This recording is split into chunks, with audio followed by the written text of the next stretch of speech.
The distant wail of a harmonica carried over the dusty plains as Vera Michaels stood at the fresh grave, clutching her Bible with white knuckles. 3 young boys aged 6, 8, and 10 fidgeted beside her, their small faces pinched with grief under the merciless Texas sun of 1878. The preacher's final words were lost to the wind as Vera tried to comprehend how, at 32, she had become a widow with 3 sons to raise alone. "Ma, can we go now?" whispered Josiah, her middle boy, pulling at her black skirt. "Pa ain't coming back no matter how long we stand here." Vera nodded, unable to correct his grammar through her tight throat. 2 months of illness had taken her husband, leaving their struggling ranch outside Redemption Creek with more debt than prospects. "Mrs. Michaels," Sheriff Miller approached, hat in hand. "I hate to trouble you today of all days, but there are matters regarding Thomas's debts that need addressing." "I understand." She straightened her shoulders. "I'll come by tomorrow." The small funeral party dispersed, leaving only dust and memories. Vera gathered her boys and climbed into their weathered wagon. The homestead looked emptier than when they'd left it that morning, as if Thomas's spirit had been the only thing keeping the dilapidated ranch alive. Vera spent that night praying by lamplight after tucking the exhausted boys into bed. By dawn, she knew what had to be done. The ranch needed hands, and she needed help with her sons. She would hire a foreman, someone strong enough to manage the land and stern enough to help with her increasingly wild boys. Word spread quickly in Redemption Creek that the widow Michaels sought help. 3 days later, a knock came at her door while she struggled to help her youngest son with his reading. "Ma, someone's here," called Samuel, her eldest, running in from where he'd been fixing a broken fence, or at least attempting to. Vera smoothed her apron and opened the door to find a tall figure silhouetted against the setting sun. The man's face was shadowed beneath his hat, but his stance spoke of confidence and years in the saddle. "Mrs. Michaels?" His voice was deep, rough with trail dust. "Name's Knox Daniels. Heard you're looking for a foreman." As he removed his hat, Vera found herself staring at a weather-beaten face with piercing blue eyes. He was younger than she'd expected, perhaps mid-30s, with a scar cutting through his right eyebrow and a stubbled jaw that hadn't seen a razor in days. "Yes, Mr. Daniels, please come in," he hesitated, boots shifting in the dirt.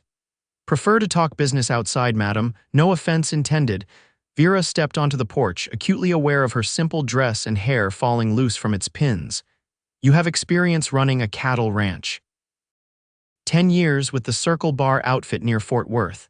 2 years as trail boss driving herds to Kansas. His words were clipped efficient. "Can break horses, mend fences, and handle a herd. References in town with your sheriff." "And what brings you to Redemption Creek, Mr. Daniels?" Something flickered in his eyes. "Time for a change. Heard you needed help." "I have 3 boys," she said. "They need guidance as much as this ranch does." His gaze drifted to where her sons had gathered in the doorway, watching with undisguised curiosity. "Not much for child rearing, madam."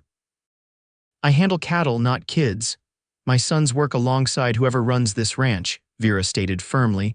"That's non-negotiable." Knox studied the boys before looking back at her. "Fair enough, but I run things my way when it comes to the ranch work." "Of course." Vera extended her hand. "When can you start?" "Tomorrow." He took her hand briefly, his calluses rough against her palm. "Got a room at the boarding house. I'll ride out at first light."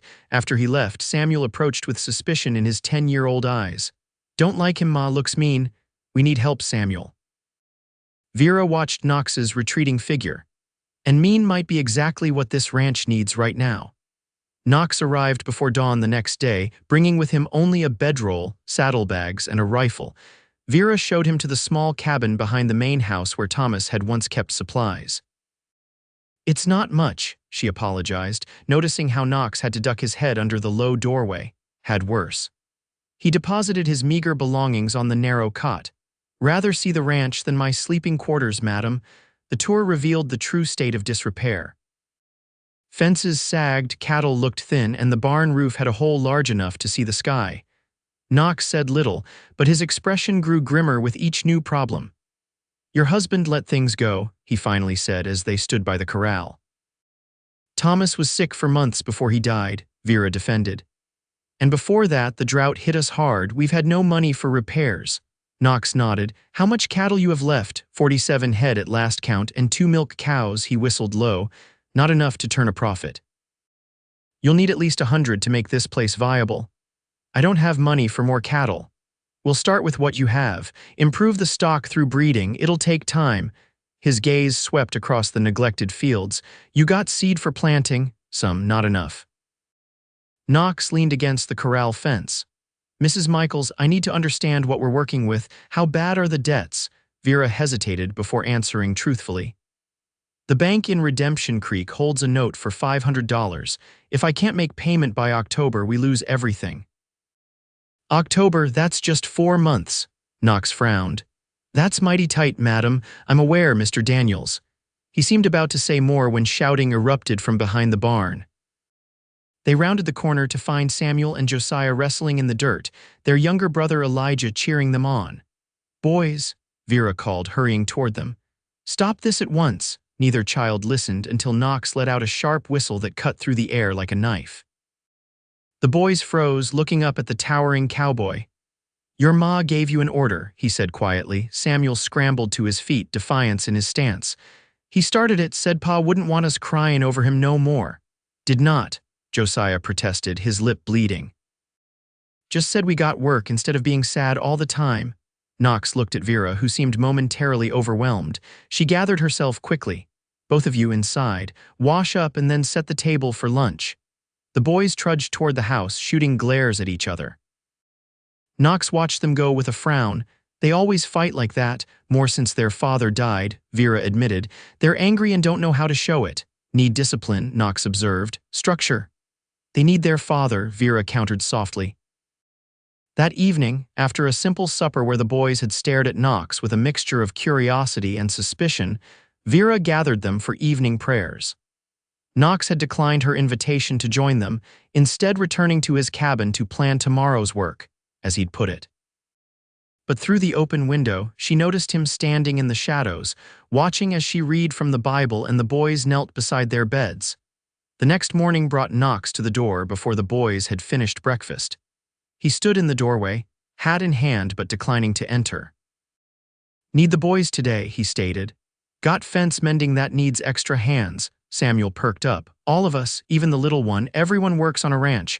Elijah, barely 6, puffed up with importance. Vera hesitated. Elijah's awfully young for heavy work, Mr. Daniels. He can carry nails and learn to hand tools. Boys gotta start somewhere. Knox's gaze shifted to the Bible on the side table. You coming too, Mrs. Michaels? I have mending and preserving to do, but I'll bring lunch out to you all. Knox nodded. Boys, finish up and meet me at the barn in 10 minutes. Wear your boots, not those flimsy shoes. After they'd gone, Vera watched through the window as Knox patiently demonstrated to her sons how to measure fence posts and stretch wire.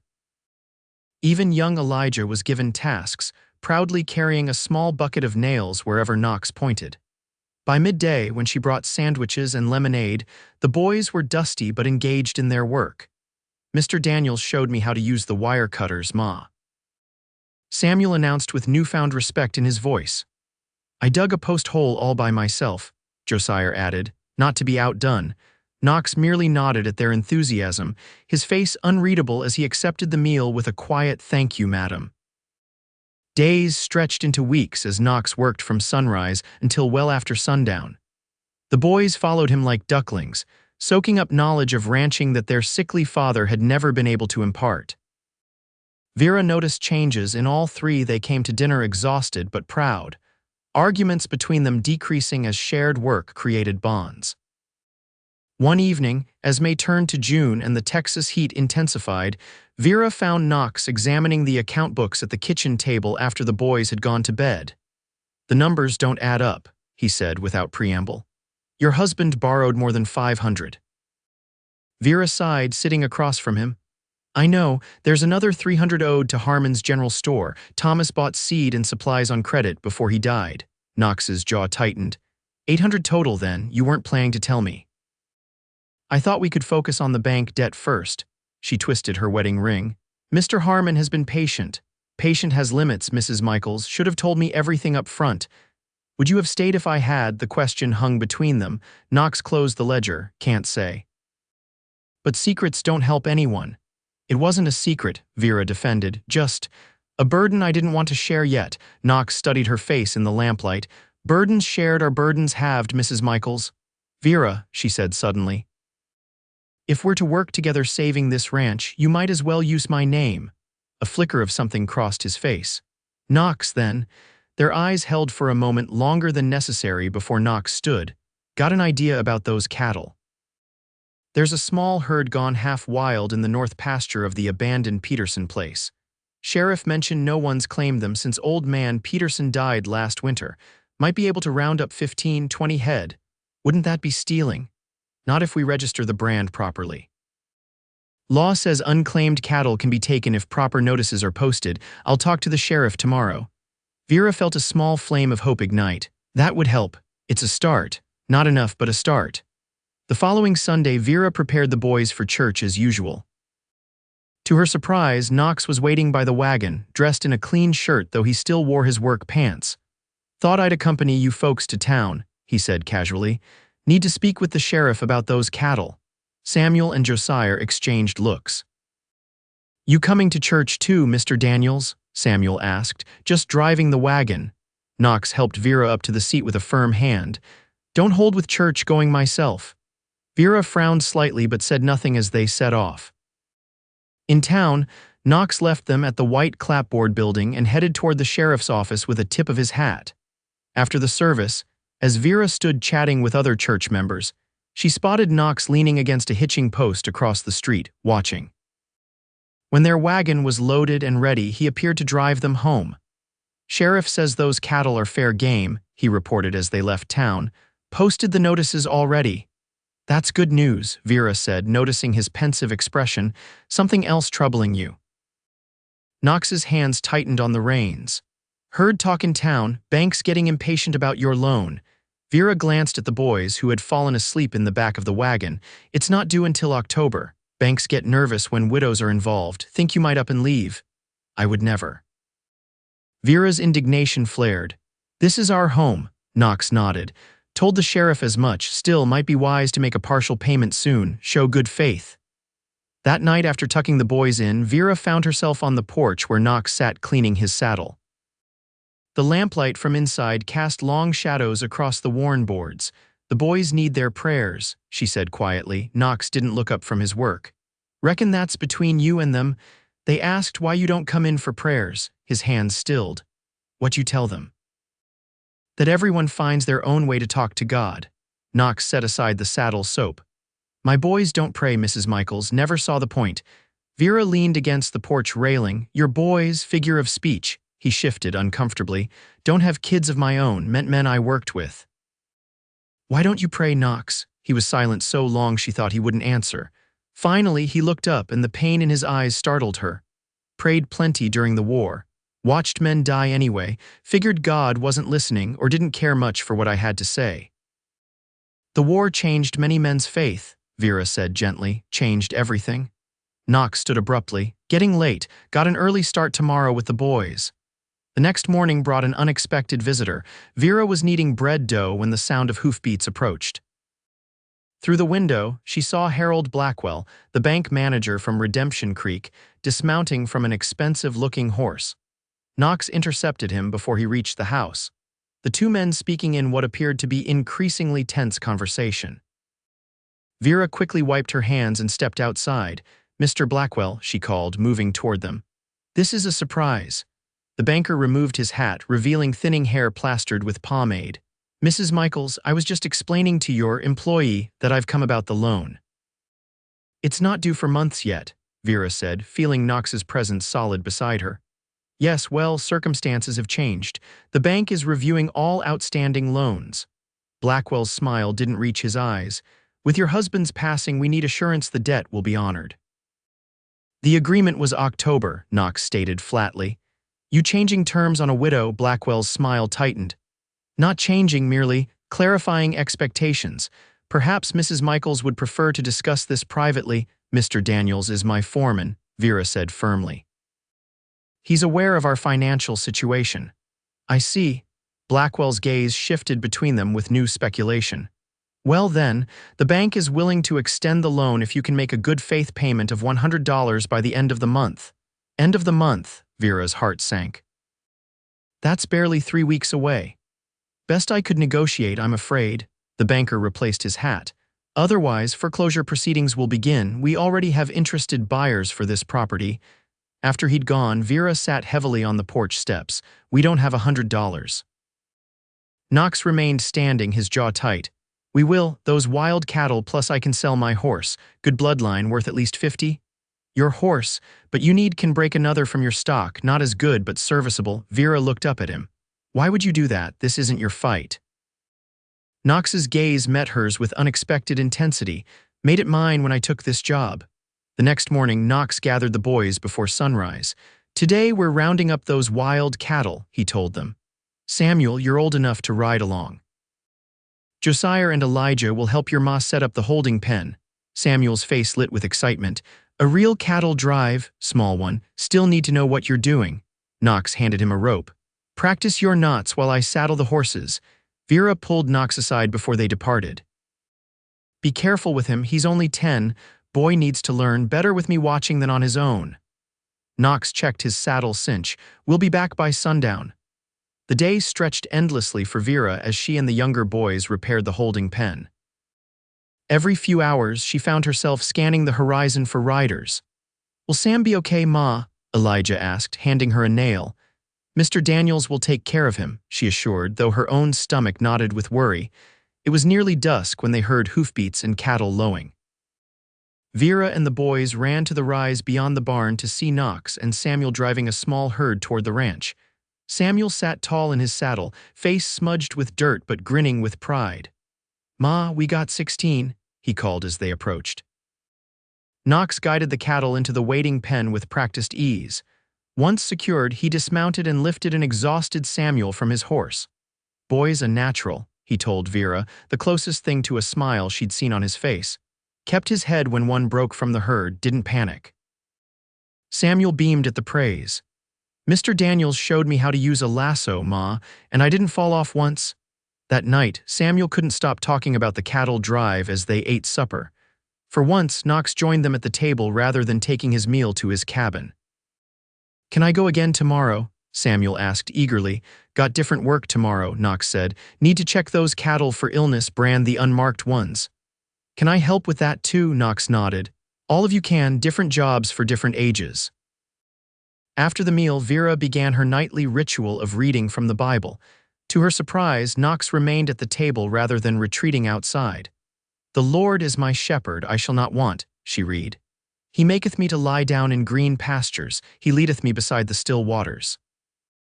The familiar words of the 23rd Psalm filled the small room. When she finished, Vera looked up to find Knox watching her with an unreadable expression. Time for prayers, boys, she said softly. As the children knelt, Knox stood and moved toward the door. But he paused there, listening as each boy offered simple prayers. God bless Ma and help Mr. Daniels teach me to be a good cowboy, Samuel said earnestly. Please help us keep our ranch and make Josiah stop stealing my things, Elijah added. I don't steal, I borrow, Josiah protested before adding, and God, thank you for the cattle so we can pay the bank man. As they finished, Knox slipped outside. Vera found him on the porch after she tucked the boys in bed. You're good with them, she said, joining him in the darkness.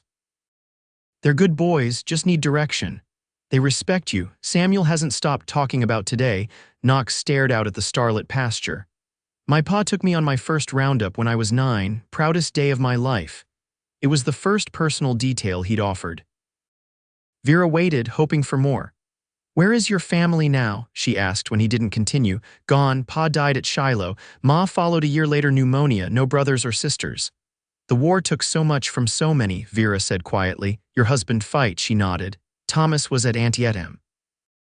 Came home with a bullet in his lung that never healed right. That's what finally took him in the end. They stood in companionable silence until Knox spoke again. My boys don't pray, he said, echoing his earlier statement. Never saw it help anyone. Vera turned toward him in the darkness. Then I'll teach them gentle words. Sometimes that's what prayer is, finding gentle words when the world is harsh. Their eyes met, and something shifted between them, a recognition of shared understanding despite different beliefs. Knox looked away first. "Getting late," he said roughly. "Big day tomorrow with those cattle." The following weeks brought a flurry of activity as Knox worked tirelessly to improve the ranch. The wild cattle were branded and added to the small herd. True to his word, Knox sold his prized horse, purchasing a cheaper replacement and adding the difference to their growing fund for the bank. Vera noticed changes in him too. He began taking meals with the family more often. Though he never participated in prayers, he stopped leaving the room during them. And most noticeable was his growing attachment to the boys. He taught Samuel to shoot, showed Josiah how to whittle, and even spent evenings carving a small wooden horse for Elijah. The change in the children was remarkable. They were happier, more disciplined, and worked together without the constant fighting that had plagued them after their father's death. One evening in late June, Vera was hanging laundry when Knox approached, his expression grave. "Need to talk to you," he said, "about the money." Vera's heart sank. "We're short by $20. I've sold everything worth selling." His frustration was evident. "Got another week before Blackwell comes calling." Vera twisted her wedding ring, a simple gold band that had been her mother's before her. "I could sell this," she said quietly. Knox's hand covered hers, stopping the nervous movement. "No, not your wedding ring." The touch, their first beyond brief, accidental contact, sent warmth through her fingers. She looked up to find Knox watching her with something new in his eyes. "I'll figure something else out," he promised, his hand lingering on hers a moment longer before he stepped back, clearing his throat. "Might be able to get an advance from Harrington at the saloon. He's been asking for help breaking horses." "The saloon," Vera frowned. "Is that wise? Not going to drink if that's your worry, just business." He rode into town the next day and returned after dark, his knuckles bruised but $20 richer. "Got our money," he announced, placing coins on the table. "Harrington had me break 2 Mustangs, ornery beasts but manageable. Your hand." Vera reached for it without thinking. "It's nothing," Knox said, but didn't pull away as she examined the bruised flesh. "I'll get some witch hazel," she murmured, reluctantly releasing him. With the $100 secured, they rode together into Redemption Creek to make the payment. Harold Blackwell's surprise at seeing them was poorly concealed. "Mrs. Michaels, I wasn't expecting you until next week," he said, looking up from his desk. "We prefer to settle accounts promptly," Vera replied, placing the money before him. $100 as requested. Blackwell counted the coins with obvious disappointment. "Yes, well, this satisfies our immediate concerns. The remainder is still due in October, of course." "We'll be ready," Knox stated firmly. As they left the bank, Vera felt lighter than she had in months. "We did it," she said, smiling at Knox as they untied their horses. "First hurdle," he cautioned. "Still got the main debt to clear, but we have time now, and the herd is growing." Her smile widened. "We should celebrate. Let's take the boys fishing tomorrow." "There's that pond on the north side of the property." Knox's expression softened. "Been working them hard. They deserve a break." The fishing expedition became one of Vera's cherished memories. Knox taught the boys to bait hooks and clean their catch. They picnicked under a massive oak tree, and for the first time, Vera heard Knox laugh, a deep, rusty sound that transformed his weather-beaten face. July brought scorching heat and the constant worry of drought. Knox and the boys dug a deeper well near the house, ensuring water for both family and cattle. As they worked, Vera noticed how naturally Knox had integrated into their lives. The boys now went to him with questions and problems as readily as they came to her. One night after the children were asleep, Vera found Knox on the porch, whittling by lamplight. She brought him coffee, settling into the chair beside his. "The boys talked about you during prayers tonight," she said. Knox's knife paused. "That's so. Josiah asked God to make you stay forever." She smiled at the memory. "Elijah corrected him, said God doesn't make people do things, but maybe he could help you want to stay." Knox set aside his carving. "Smart kid." "Are you?" Vera asked quietly. "Staying, I mean, after the debt is paid." The question had haunted her for weeks. Knox had never spoken of future plans, and she'd been afraid to ask, afraid of the answer. Knox stared out into the darkness. "Never stayed anywhere long, not since the war." Why? He was silent for so long she thought he wouldn't answer. Finally, he sighed. "Easier to leave than to lose people." And now, Vera pressed gently. Knox turned to face her, shadows playing across his features. Now I'm not so sure easy is what I want anymore. Their eyes held in the lamplight, unspoken feelings hanging between them. Vera felt her heart quicken as Knox leaned slightly toward her. But before either could speak, a small voice called from inside. "Ma, I had a bad dream." Elijah stood in the doorway, clutching his blanket. The moment broken, Vera rose to attend to her son. By the time she'd settled him back to sleep, Knox had retired to his cabin. The following Sunday brought an unexpected invitation. As the congregation filed out of church, Mrs. Peterson, a kindly widow who played the organ, approached Vera. "We're having a social next Saturday," she said warmly. "The whole town's invited, music, dancing, food. You and your boys should come." Her eyes twinkled. "Your foreman too, of course." Vera hesitated. "I don't know if Mr. Daniels would be interested. Handsome man like that, shame to keep him hidden on your ranch." Mrs. Peterson patted Vera's arm. "Besides, folks are curious. He's been here months now, but hardly speaks to anyone." The boys were enthusiastic about the social, especially when Vera mentioned pie contests and games. Knox, however, was less receptive. "Not one for town gatherings," he said when she relayed the invitation. "The boys are excited," Vera tried, "and it would be good for them to socialize with other children." Knox frowned. "You don't need me there for that." "No," Vera admitted, "but I'd like you to come. You've earned a day of rest and enjoyment." Something in her voice must have reached him. After a long moment, he nodded. "All right, for the boys." The day of the social arrived with perfect weather. Vera wore her best dress, a blue calico she'd saved for special occasions, and even braided ribbons into her hair. The boys were scrubbed clean, their usual complaints about soap forgotten in excitement. Knox appeared from his cabin wearing a clean shirt and the only pair of trousers he owned without patches. He'd trimmed his beard and slicked back his hair, transformations that rendered Vera momentarily speechless. "Will I do?" he asked gruffly, noticing her stare. "Yes," she managed, feeling a blush rise. "Very handsome." The town square had been transformed with bunting and tables laden with food. Musicians tuned instruments on a small platform while children darted between adults in a game of tag. The boys immediately ran to join them after extracting promises of sweets from Vera. "Mrs. Michaels," Sheriff Miller approached, nodding to Knox. "Daniels, good to see you both." "How's the ranch coming along?" "Improving," Knox replied. "Got those wild cattle settled. Heard about that. Smart thinking." The sheriff lowered his voice. "Also heard Blackwell wasn't too happy about your payment. Man had his eye on your property." "For himself?" Vera asked, alarmed. "For investors from back east, railroad men." The sheriff shook his head. "Just watch yourselves. Blackwell plays by the rules, but he's not above changing those rules when it suits him." As the sheriff moved on, Vera exchanged a worried glance with Knox. "Could the railroad really take our land?"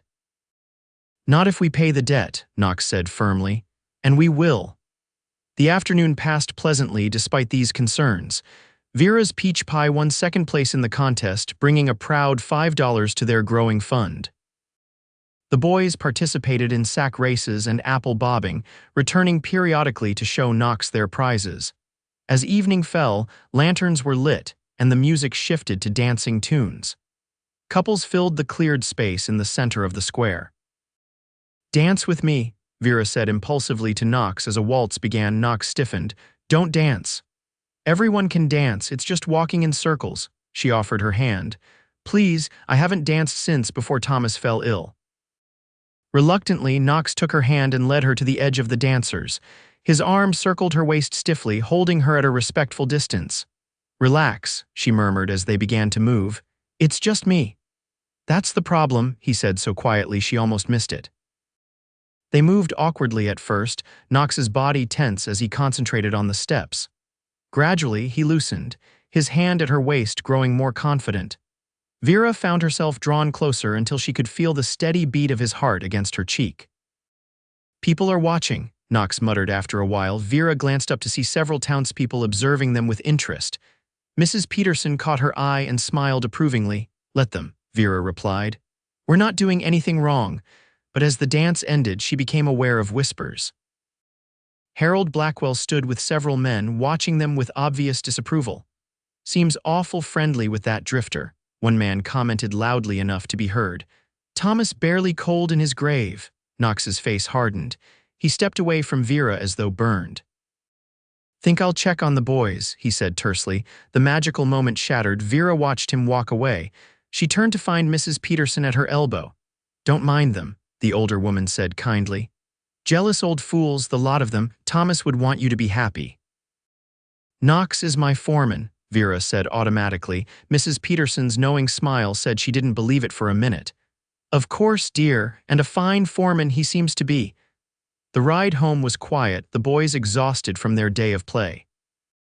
Knox drove the wagon in silence, his earlier warmth replaced by the reserved manner of their first weeks together. "I'm sorry if I embarrassed you," Vera said softly after the boys had fallen asleep in the back. "Wasn't embarrassed," Knox replied, eyes fixed on the road. "Then why are you angry?" "Not angry," he sighed. "Those men were right. Your husband's only been gone a few months." 4 months, Vera corrected. "And Thomas was dying for a year before that. We said our goodbyes long before he passed." Knox's knuckles whitened on the reins. "Still, people talk." "Since when do you care what people think?" "I don't, but you should. You and the boys have to live in this community after I'm gone." The words hit Vera like a physical blow. "So you are leaving?" Knox didn't answer immediately. Finally, he said, "Didn't say that, just complications I didn't expect." They reached the ranch, and Knox helped carry the sleeping boys to their beds while Vera removed their shoes. The domesticity of the scene struck her how natural it felt to work together caring for her children. When the boys were settled, Knox headed for his cabin without another word. Vera watched him go, a hollow feeling in her chest. August brought renewed hope as their cattle flourished and the first crops ripened. Knox kept the boys busy with ranch chores, but Vera noticed he now avoided being alone with her. The easy companionship of their evening porch talks disappeared as Knox invented reasons to work late or turn in early. Despite this distance, Vera observed other changes. One evening, she found Knox sitting with Samuel, carefully showing him how to read a passage from one of Thomas's old books. Another day, she overheard him explaining to Josiah why fighting wasn't the answer to a disagreement with his brother. Most surprising was the morning she discovered Knox kneeling beside Elijah's bed, awkwardly listening as the boy demonstrated his bedtime prayer. "You put your hands like this," Elijah was instructing seriously, "and you talk to God like he's right here listening." Knox's expression was a mixture of discomfort and tenderness as he followed the child's lead. "Like this? Yes, now you say what you're thankful for." Knox hesitated. "I'm thankful for this ranch and your ma's cooking." "And us," Elijah prompted. "And you boys," Knox added, his voice rough with emotion. Vera stepped back, not wanting to intrude on the moment. But her heart swelled at the sight of her youngest teaching Knox the gentle words she'd promised. As September began, preparations for the final bank payment intensified. The cattle had increased through careful management, and Knox had arranged to sell 10 head at a good price. They were tantalizingly close to clearing the debt. Then disaster struck. Vera woke one morning to the smell of smoke. She ran outside to find Knox and the boys already battling a fire in the south pasture. "Lightning strike," Knox shouted over the roar of flames. "From last night's storm, get more water." For hours they fought the blaze, eventually joined by neighbors who spotted the smoke. By nightfall the fire was contained, but the damage was extensive. 5 cattle dead, fences destroyed, and their best grazing land scorched black. "Could have been worse," Knox said, his face streaked with soot as they surveyed the damage. "If it had reached the house." "We lost 5 cows," Samuel said, tears in his exhausted eyes. "What about the money for the bank?" Knox placed a hand on the boy's shoulder. "We'll figure something out, always do." But later, when the boys were asleep, the gravity of their situation became clear. "We're $60 short now," Knox calculated grimly, "with the dead cattle and the fence repairs." Vera sat heavily at the kitchen table. "What can we do?" Knox was silent for a long moment. "There's a high-stakes poker game in Lerdo next week. I used to play, was good at it. Gambling." Vera looked up sharply. "That's your solution?" "Don't see another option. Not enough time to sell more cattle or find other work." "It's dangerous," she protested. "Those games attract desperate men. I'm pretty desperate right now." Knox met her gaze steadily. "For you and the boys." The admission hung between them. Vera reached across the table, taking his hand in hers. "We'll find another way," she insisted. Together, Knox's fingers tightened around hers. "Vera." The sound of her name on his lips sent a shiver through her. They'd maintained formal address despite months of working side by side, as if the barrier of Mrs. Michaels and Mr. Daniels could contain the growing feelings between them. "I can't let you lose this ranch," he continued. "Not after everything you fought for." "And I can't let you risk your life gambling with criminals," she countered. "The boys need you, I need you." The confession slipped out before she could stop it. Knox's eyes darkened and he started to pull his hand away. "Don't," Vera said, holding tighter. "Don't pretend you don't feel what's between us." "It's not right," Knox argued, though he didn't break her grip. "You're still wearing his ring." Vera looked down at the wedding band. "Thomas told me before he died that he wanted me to find happiness again. Said I was too young to be alone forever." "Did he now?" Knox's voice held disbelief. "He loved me enough to want that for me." Vera met his gaze. "I mourned him, I still miss him, but life goes on, Knox, and my feelings for you don't dishonor his memory." Before he could respond, a sharp knock came at the door. They jumped apart guiltily, though they'd done nothing wrong. Knox moved to answer it, hand instinctively going to the gun he wasn't wearing. The door swung open to reveal Sheriff Miller, hat in hand and expression grave. "Evening, folks. Sorry to disturb you so late." "Sheriff," Vera stood. "Is something wrong?" "Afraid so." Miller stepped inside, nodding to Knox. "Got word today about a man matching your description, Daniels. Wanted poster came through from Dallas." Knox went completely still. "What for?" "Man calling himself Knox Davis, wanted for theft of cattle and assault on a rancher named Whitfield." The sheriff studied Knox's face. "That you?" "No," Knox's denial was firm. "My name is Daniels, not Davis, and I never stole cattle or assaulted anyone named Whitfield." The sheriff nodded slowly. "Figured as much, descriptions close but not exact. Still, with the bank troubles and all, thought you should know people are talking." "Blackwell," Vera guessed. "He's behind this, isn't he?" "Can't say for certain." "But he was mighty interested when that poster arrived." Miller turned to leave. "Just watch yourselves. Payments due in 3 weeks, and some folks would be happy to see you fail." After he'd gone, Vera turned to Knox. "This is ridiculous. Everyone knows you've been working here for months. You couldn't have committed crimes in Dallas." Knox's expression was unreadable. "Sheriff's right, we need to be careful." "Knox," Vera said slowly, "is there something you're not telling me?" He wouldn't meet her eyes. "Everyone has a past, Vera." "That doesn't answer my question." Knox sighed deeply. "After the war I was lost, did things I'm not proud of, rode with some men who didn't always stay on the right side of the law. Did you steal, hurt people?" "No," his answer was immediate, "but I didn't stop it either, turned a blind eye when I should have spoken up." Vera absorbed this. "And now, are you running from something?" "Not anymore." He finally met her gaze. "Came here to start fresh, found something worth staying for." The confession warmed her despite her concerns. "Then we'll face this together, pay the debt, clear your name, whatever it takes." The next day brought Samuel running to the house, waving a paper. "Ma, Mr. Daniels, someone put this on our fence post." It was a crudely drawn wanted poster with a sketch that vaguely resembled Knox and the name Knox Davis printed below. The charges listed matched what the sheriff had mentioned. Who would do this? Vera wondered, though she already suspected. Doesn't matter. Knox crumpled the paper, just trying to scare us off. But more posters appeared in town, whispers spread. Customers who had agreed to buy their cattle suddenly backed out of deals. Even Mrs. Peterson approached Vera after church with concern. "Is it true?" she asked quietly. "About Mr. Daniels?" "No," Vera stated firmly. "It's a lie spread by people who want our land." Yet the damage was done. With less than 2 weeks until the payment was due, they remained $50 short with no prospects of raising the money. "I'm going to Lerdo," Knox announced one evening. "No choice now. At least let me come with you," Vera pleaded, "and leave the boys." "No." His tone brooked no argument.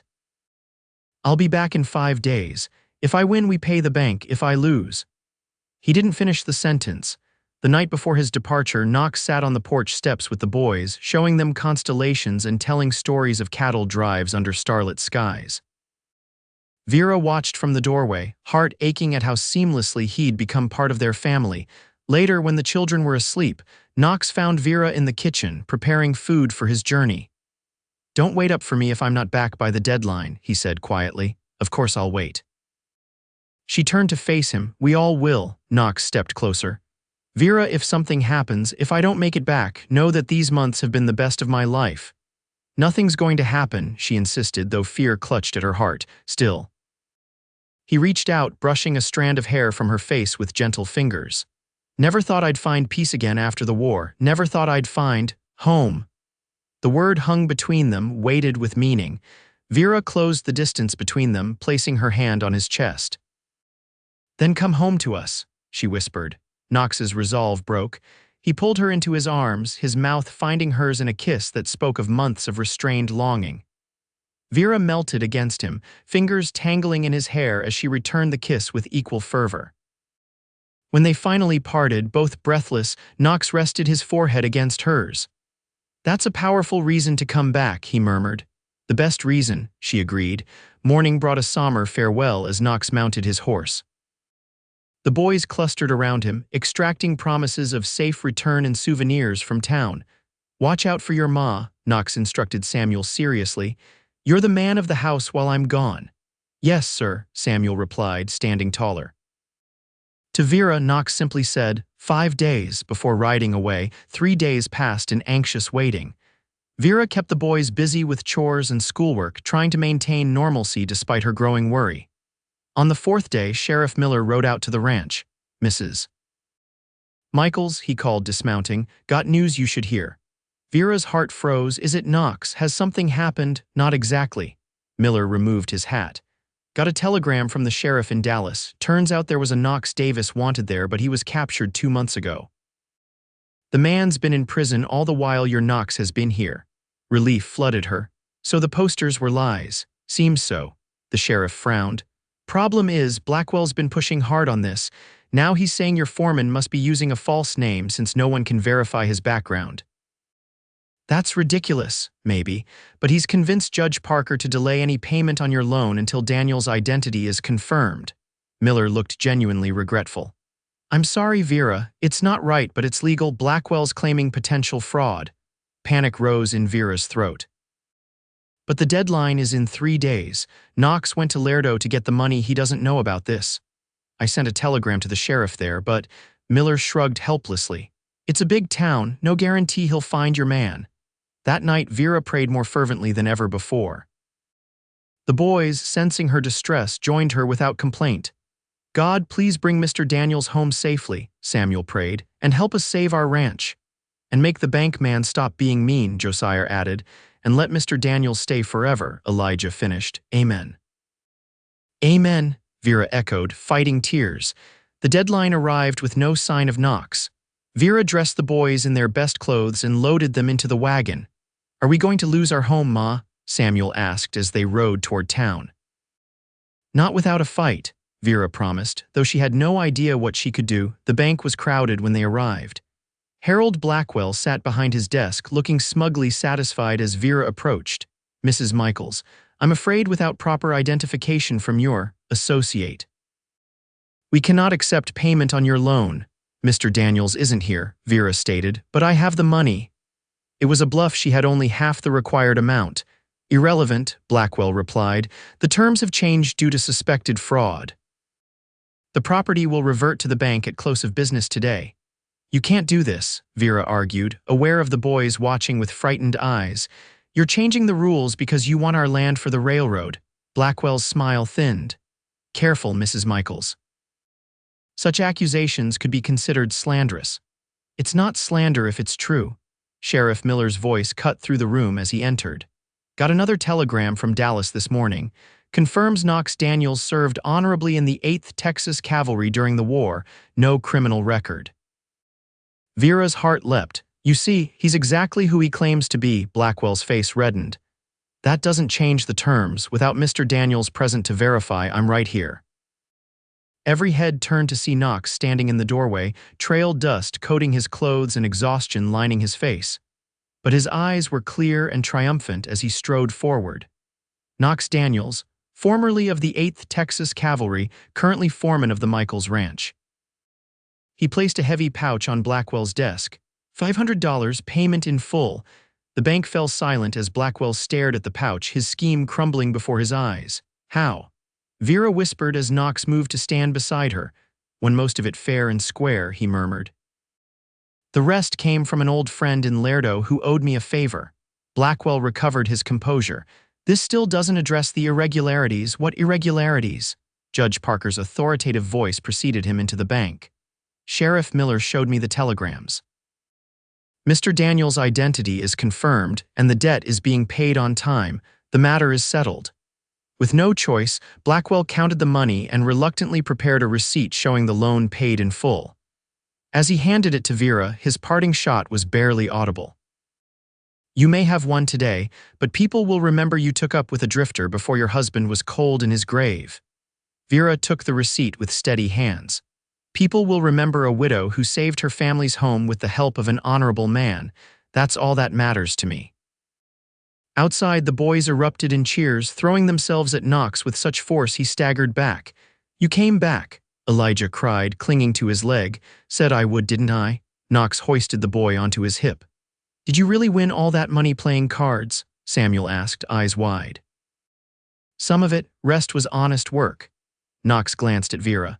Breaking horses like I did here. Mrs. Peterson approached, beaming. Wonderful news about your ranch, Vera, and Mr. Daniels, welcome back. We're having another social next weekend to celebrate harvest. You'll both come, I hope. We'll be there, Vera promised, surprising Knox. As they loaded into the wagon for the journey home, Knox placed his hand over Vera's on the seat between them. The ranch is safe now, he said quietly. Your future is secure. Vera turned her hand to lace her fingers with his. Our future, you mean? Knox's eyes searched her face. You want me to stay? Even with the talk, let them talk. I know what matters. Vera smiled. Besides, my boys need you. Your boys don't pray, Knox reminded her with the ghost of a smile. Then I'll keep teaching them gentle words, Vera replied, and maybe you'll learn them too. The autumn weeks that followed brought a sense of peace to the ranch. The fields yielded a modest harvest, the cattle grew fat on recovered pasture, and preparations for winter began in earnest. Knox moved his few belongings into the main house as October turned to November, after a small ceremony performed by the preacher with the boys as witnesses. On a crisp December evening, Vera found her new husband on the porch, watching the sunset. She joined him, slipping her arm through his. Boys asleep? Knox asked, drawing her close against the chill. Finally, they're excited about Christmas. First one as a family, Knox noted, wonder in his voice. Vera smiled up at him. Not our last either. Knox's eyes widened as her meaning registered. Are you saying? Come spring, Vera confirmed, placing his hand on her still flat stomach. A new little one to teach gentle words to. Knox dropped to his knees, pressing his face against her middle. When he looked up, Vera was startled to see tears in his eyes. Never thought I'd have this, he admitted hoarsely. A wife, children, a home. You have all of it now, Vera assured him, running her fingers through his hair. And more besides. More, she smiled. A man who said his boys don't pray just spent 10 minutes teaching Elijah the Lord's Prayer. I heard you. Knox had the grace to look sheepish. Boy asked, couldn't refuse him, of course not. Vera's heart swelled with love, because you learned the gentle words too. As night fell over their ranch, Knox pulled Vera into his arms, his kiss a promise of all the days to come, days of hard work and sweet reward, of growing children and expanding herds, of prayers spoken in voices both hesitant and sure. Days of a love born in hardship but flourishing in the fertile soil of second chances. Gentle words, Knox whispered against her lips. Turns out they're the strongest kind.